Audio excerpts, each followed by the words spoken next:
Howdy, howdy, everybody. This is Deb Matlock from Wild Rhythms. And I've gotten a lot of questions over the years about spirit animals or power animals or animal medicine. And I want to kind of bring that topic up and share a little bit of my thoughts around this because I think it's such a beautiful question, and it comes from a place of oftentimes of deep yearning of wanting to have some really amazing connection with wild beings, with wild nature, with wild animals around us. And also, I think sometimes when we put too many names and labels and expectations on what this is, what these are, if they exist, power animals, spirit animals. I mean, do we all have power animals? I mean, there's all these questions. If we put expectations out there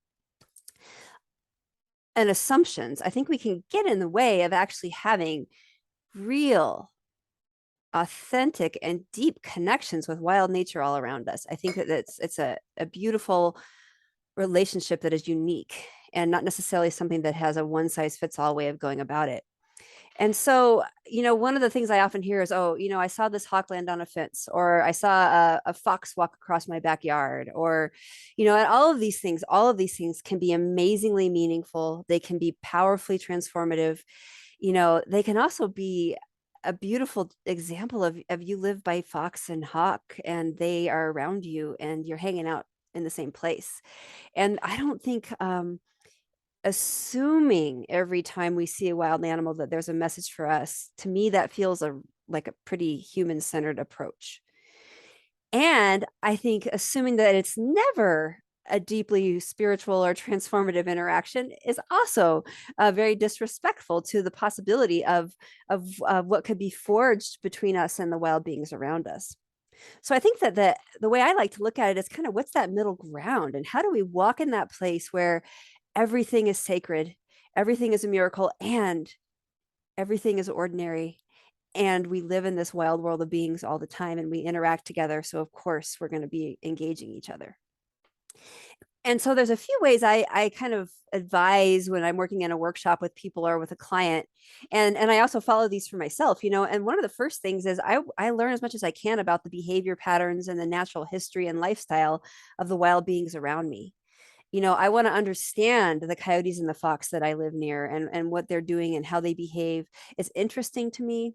It helps me make respectful choices. How I, for example, leash my dogs, or times that I don't walk in certain fields during ground nesting bird season, for example.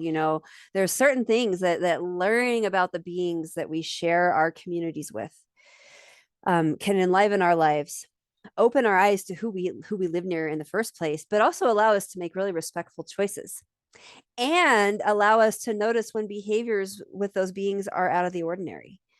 So for example, if we live near red-tailed hawks and every day for a week we have a red-tailed hawk sitting on our roof looking down at us, we might go, why is that happening all of a sudden? Like, that wasn't happening before. What's going on?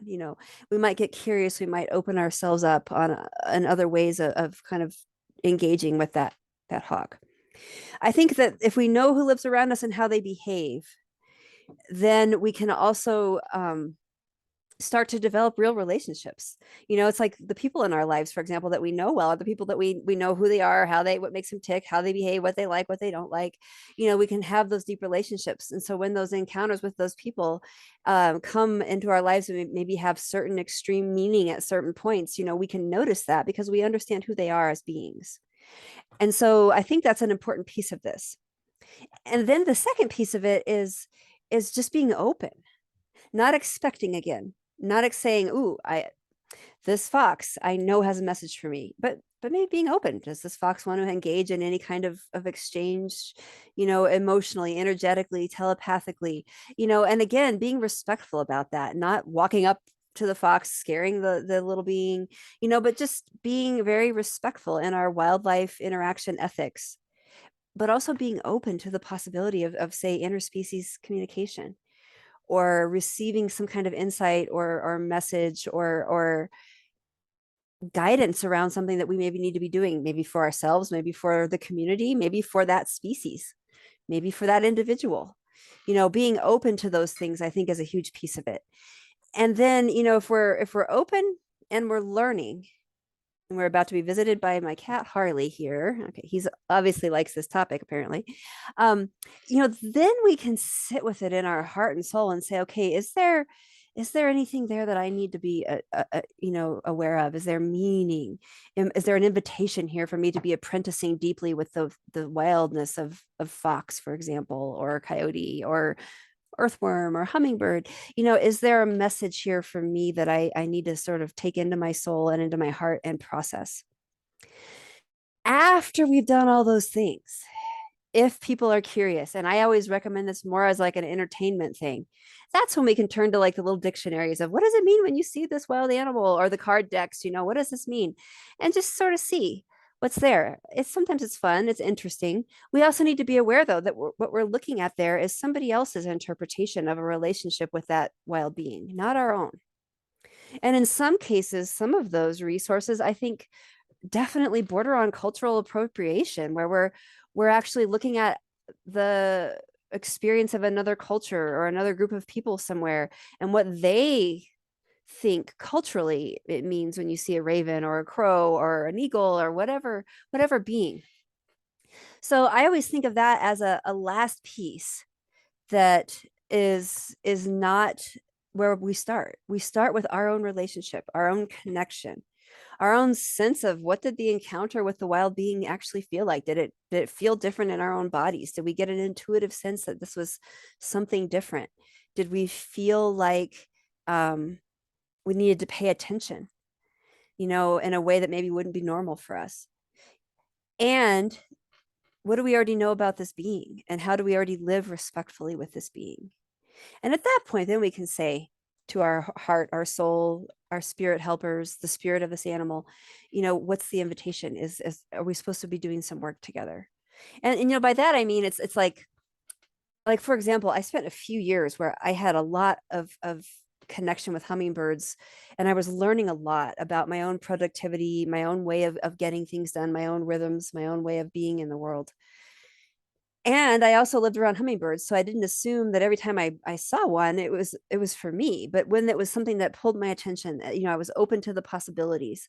When my attention was pulled, when I was kind of, my intuitive flags went off, or my attention was drawn in some way that was unique, I paid attention. I also focused a lot on learning more about hummingbirds and thinking about them and integrating them into my life with, like, I had a necklace and a photo on my desk. And I just sort of opened myself up to my engagement and my dance with hummingbirds.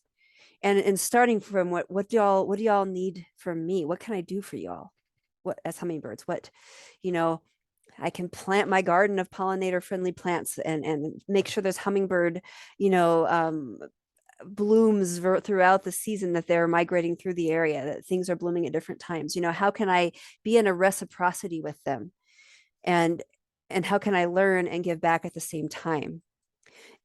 Are they spirit animals, power animals? I don't know. I personally don't use those terminology to describe my relationship, because I feel like my relationship with wild beings is just part of my life. And I don't want to decide that one being has a certain role to play while another one doesn't, because I've also noticed over the decades that those roles can shift. Hummingbirds are still very close to my heart. I don't dream about them or experience them in spirit journey space the same way that I did a few years ago. It's almost like we did some work together and now we are in relationship. And it's just kind of a fluid thing. So those are my thoughts, because I get this question a lot. How do I find my spirit animal? How do I find my power animal? And I hope this is helpful to those of you that are really intrigued by that and interested for yourself, because I think our deep connections, interspecies communications, the amazing ways we can interact with the world around us are limitless, and they are uniquely authentic to our relationships with the world around us. It doesn't need to be somebody else's opinion of how that is. So if you didn't agree with anything I said, okay, cool. It's just my experience and my opinion. It may not be yours, but that's the whole point of this video, is what is your relationship, your experience, not somebody else's idea of what that should be. So anyway, I hope that's helpful and inspiring, and I will talk with y'all down the road.